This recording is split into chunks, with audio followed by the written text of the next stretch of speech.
Doon sa tapat ng Isaya, ano eh, doon nagpapa-check up sila nanay, sila JJ. 500 yata yung consultation, pero pag sa laboratory, mura lang din. Mm.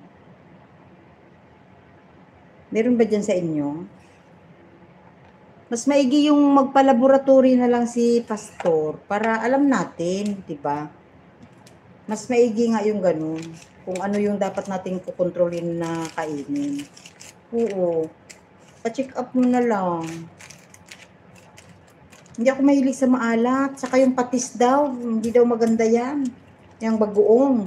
Nakaka-active daw yan sa ano sis. Mga bukol-bukol, mga ano.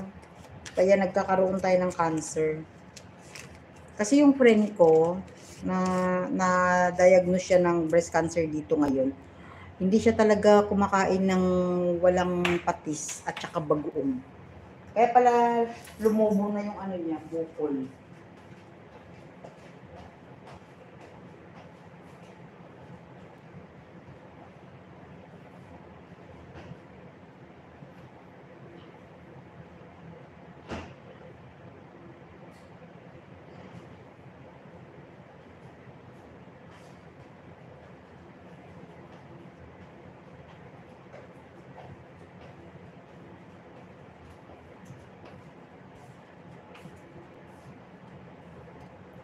Mahirap talaga pagka ano, may nararamdaman tayo.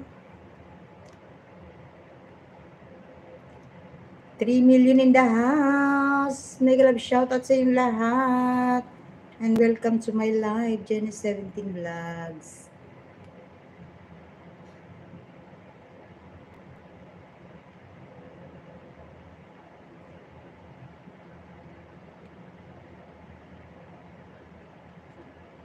Mahirap talaga pag mahilig tayo sa maalat.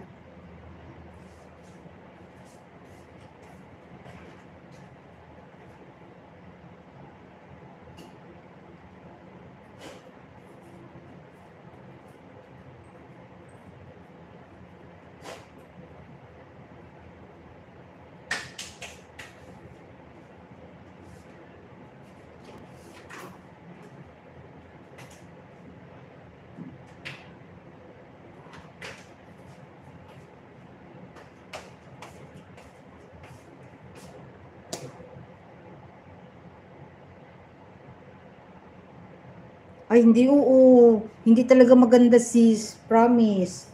Alam mo ba, binibigyan ako ng bawat umuwi kami at saka yung mga friend namin.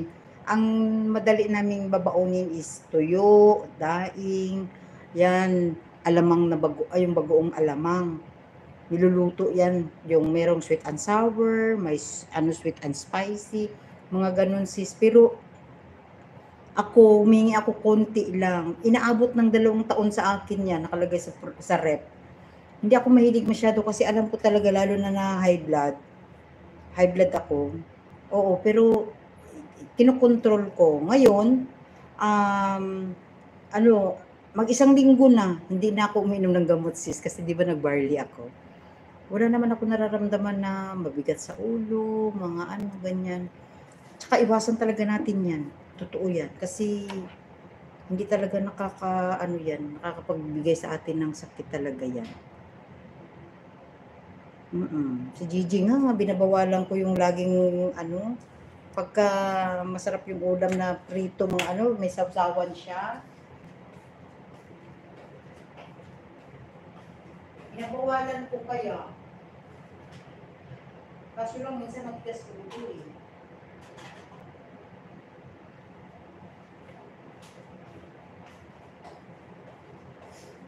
Mahirap na talaga magkasakit.